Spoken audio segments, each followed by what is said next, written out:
So we should take off from where you stop with regard to the banking sector. Yeah. Let's later. So I think we were just talking about the contradiction in higher deposits but not transmitting into credit, and also how the higher liquidity is not transmitting into lower rates because the 10-year RBI bond is way above the repo rate currently. So these contradictions is something which is keeping people in the finance ministry awake, including the RBI at night, because this is something which doesn't fit into any economic model. Because the normal transmission is expected, maybe consumption may not have an uptick, but at least interest rates should come down as you increase liquidity in the system. So where is all the money going, and why are banks just sitting on it? If they don't have a place to lend, then at least they would go and park it with the government, thereby reducing bond rates. That doesn't seem to be happening. So banks should be sitting on cash. The mutual fund industry is sitting currently on its highest level of cash in almost multiple decades. So there seems to be a wait and watch in the economy across sectors with respect to any fresh investment. And I think this is where the final contradiction comes in on the success, or shall we say final failure of the PLI scheme, because whenever a new sector gets a PLI policy published, a lot of the investment goes in there, and then it is withdrawn once the PLI ends because consumption is down. So this success of the PLI, which basically means a subsidy for the costing of a product for the period of the PLI scheme, seems to merit a review by the government on how, on a long-term basis, such schemes can work, thereby keeping consumption up. That is what you just spoke my mind. I just wanted to ask you whether a type of PLI will be available just like we have interest subvention in the banks. A type of PLI would be possible to be provided to most of the industries which are startups, which are growing, which are facilitating the growth of Indian economy. Could the government not introduce a concept of a PLI, but not a, inverted commas, it is not a PLI, but it's a concept of a PLI providing benefits to the manufacturers?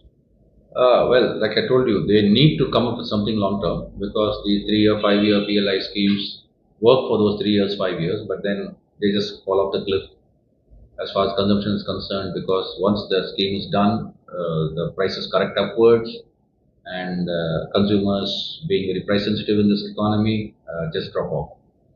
Like I said, majority drop off, but a few brave ones borrow and they continue.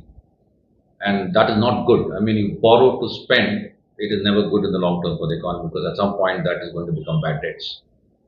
So a subprime in India is being built today and may become something serious 12 to 20 years down the road. But since the majority of the people are still the kind who would rather not spend if they have to borrow, we are still safe, but the trend for the younger generation seems to be less savings, more borrowings, higher consumption.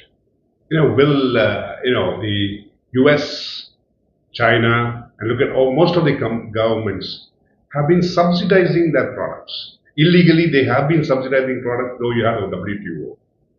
And that is the conflict, and therefore we have been having these extended talks on multipolar, direct polar, all these kind of polarizing words.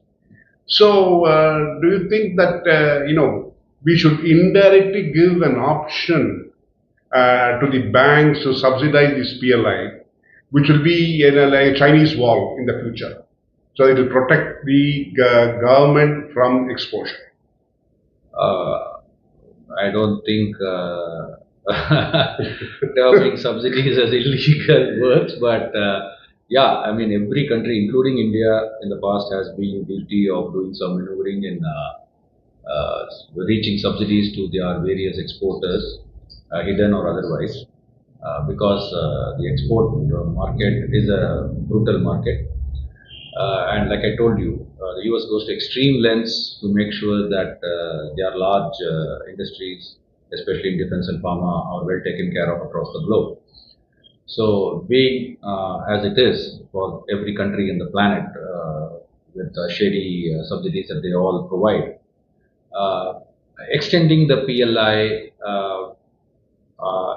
a poor country like India, where the per capita income is so low, is something I don't think there is space in the budget. I mean, this is it, and not anything more is the message from the government. And they have shown that with this support, it is possible for our production to have a massive uptick, because from a importer of toys and mobiles and other electronic goods, including arms, we are now net exporters. So all this has happened in the last 7 8 years. So it is possible, but since our per capita is very low, and the addressable population with higher per capita would be approximately 250 to 300 million people. Uh, if the government were to make its policies just targeting these 250 300 million people and not the 1.4 which it keeps talking about, I think there will be better direction of consumption related policies, and also credit for the people outside this 250 300 million people can be better targeted, because they are vulnerable. And the government has to some extent done this bifurcation by continuing to take care of 80 crore people, almost 800 million people since COVID, by giving them free food for almost now 6 years. So they have understood this divergence, and that India cannot function at one policy level. So the 800 million have a different policy, then the remaining 600 million to be divided as 300 million, and the other 300 million who are looking to break into this higher 300 million. Then, of course, there is the super rich and the ultra super rich. For them, nothing really matters. I mean, you have a policy for them, you don't have a policy for them, it doesn't matter.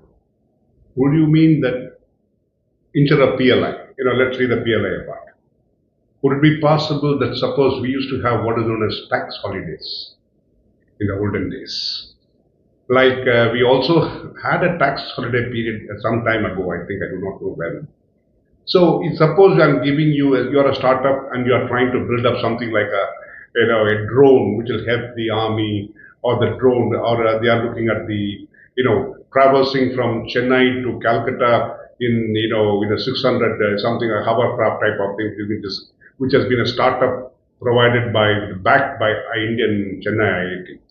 Suppose you give them a tax holiday for 7 years, 8 years, no tax, and even after they make profits, that additional losses of R&D, all that can be set off in reverse proportion. And would that be a possibility of increasing their growth and development? It is possible. Already they do have some years of tax free for all startups. And the tax holidays are in the form of either reduced GST or deferred GST in the industrial policies of the respective state governments. Now, for the central government to introduce something through the budget again in the Income Tax Act, again, like I said, there is no headroom left in the budget. I mean, we are maxed out, and this government would rather consolidate their fiscal deficit from 4.5% to 3 than keep it at 4.5% for indefinitely. Oh, okay. So we are looking, the scenario is not bleak, but it is not as hyped up bright as it is. The government has to sell itself to win votes. There is something which is moving. Yeah, definitely. But that momentum is not as fast as we can expect it from. You can't expect an elephant to run fast. Yeah. It can only lumber around. It's not a horse. It's not a Yeah, horse. though it has 4 legs, it's still not a horse. And definitely not a fire-breathing dragon. It's not a fire-breathing dragon also. So I think it's a sum and substance that we need something different happening in India for it to come out of this morass. Yes. And to go to the next trajectory, some kind of thinking Definitely. process has to be implemented. Yes, and tomorrow being the budget, we all hope something clicks there. Thank you.